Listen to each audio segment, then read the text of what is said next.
Gamers and Gamettes, what is going on? My name is Tenek127, and welcome back to another Skyforge video. And in today's video, I'm going to be basically just teaching you guys how to play catch-up in the game. By the way, I hope you guys are all enjoying the Valentine's Day event going on with Skyforge PS4, Xbox One, and PC right now. I'll also be making a guide on how to easily farm the Rose currency, so you can basically get all of the items in the game. But look out for that guide coming out later on next week. I still have a few methods I'm trying to test just to see which ones I think are best before I make a video on that. So just need a few more days to get that one sorted out. But anyway, guys, let's get into the video, talk about some tips.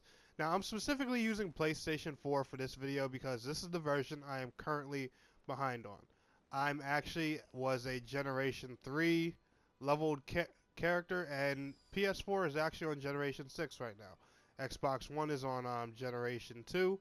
So if you're playing on Xbox One as well, keep in mind that these tips will also help you catch up if you're just now starting the game, just got finished your provinces, just now hit endgame and all that stuff. Stick around for this guide because this guide is going to be sure to help you.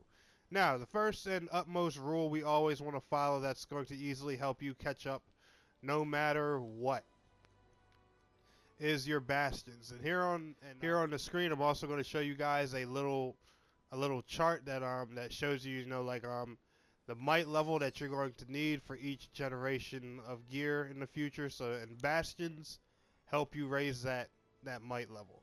So that's always one good way to boost your might.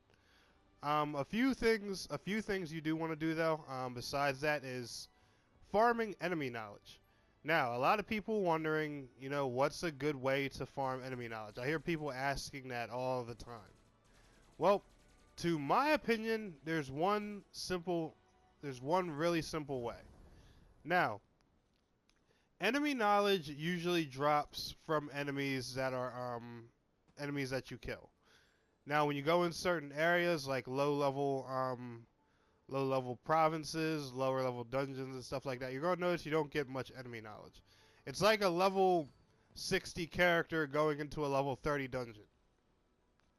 You're not going to get much XP at all. So the clue to this is you want to find, well, the key, sorry, is that you want to find something that's always going to scale to you. I'm going to ask you guys, all you Skyforge veterans out there, what is the one type of mission in this game that's always going to scale to you or your group no matter what? I'll wait. Just kidding. Invasion missions. If you go to the Alien tab, scroll over here to Invasion. These are the main missions that are always going to give the most enemy knowledge. I don't care what invasion you're on. I don't care what you're doing. Hard mode raids and stuff like that, they always help, but after a while, after you run them, after you start to equip that mythic and legendary gear, you start to out-level those raids, and you're going to notice they don't drop as much enemy knowledge. Well, these missions, like sudden attack of, it says Ocean is right now, but you guys know for every invasion it's somebody different. Lending a hand, it's always the same mission, just with different monsters. Cantor Alarium Plant, this is one exclusive to the Ocean Invasion. Oceanid Incubator Crashed Aircraft is a good one.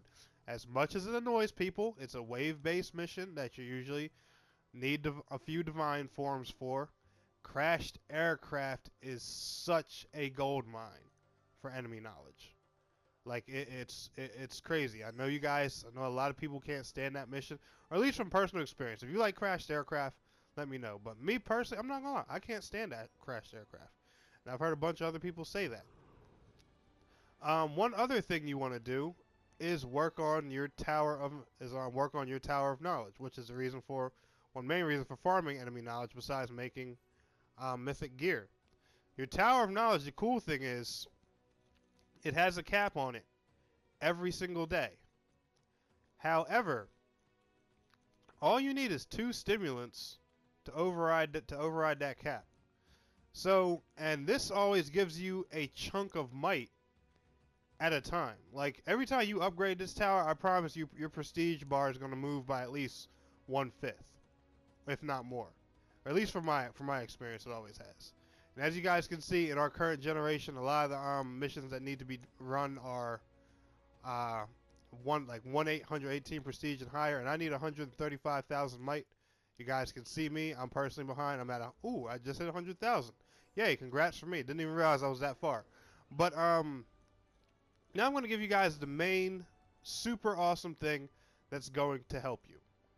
And that will be right over here to Aelion. Lovely directives. Now I know a lot of these are boring. A lot of people making the same claim. Oh, it's too grindy. But when it comes to MMOs, if you want what you want, you'll grind for it. That's the rules. Directives, and you're going to get these two items. I always talk about these two items, but I can never show them in the video because they're never available because I was always ahead. So now I'm behind, I can finally show you guys. Military technologies and scientific development projects. Now, a lot of times they'll pop in here and they'll have a different name, but these bluish green orb things, you do your directives, you eat those literally, put them on your character or whatever, and they give you chunks of might at a time. You guys see what they do. This one increases the rank of the Tower of Knowledge by 3. This one adds progress to the Bastion of the least used development province when used. See, you guys see it's pretty self-explanatory. It basically just boosts your the current things you're working on to increase your might. It gives you a boost on them so you'll get to the might level needed for the current invasion quicker. Now the trick with these is they're only going to pop up with these ones you get with directives, these technologies. They only pop up when you're behind. So if you get to, let's say you're just now hitting generation 3 and you have the 75,000 might requirement. There's a possibility sometimes these may show up in one of your directives. I've seen it happen before. I don't know if it's a glitch or if it's supposed to. But rarely ever will you get these when you're at the might requirement. You always are handed them to you back to back to back when you're behind. So it's only when you're behind that you get those. But those honestly are the fastest way to boost your might. But the problem with that is, and this is the only issue, when it comes to directives, you can only do seven in a day. And if you do them daily, if you're a person that does your directives daily all the time, you'll know that you only have 1 a day. As you guys can see, I was off the PS4 version for a while, didn't do my directives, so I have 7 here just chilling. But these are the best way to boost your might really, really quickly. But anyway, guys, I just wanted to give you all those tips. So if you just started Skyforge and, you see the whole world's on Generation 6 and you're still in your provinces, that's fine. If you just started on Xbox, you see the whole world's on Generation 2, you're still in your provinces, no big deal. If you're on PC and they're like Generation 12, 13, no biggie. That's all you have to do. You'll be caught up within days and weeks' time, depending on how much you play, what you do, and how hard you're willing to grind for it. But anyway, guys, this guide helped you. Smash that thumbs up button for me, and I want to thank you all so much for watching. It's your boy Tanek127, and please don't forget to like, share, subscribe, and I'll see you guys in the next video. Till next time, peace out, take care.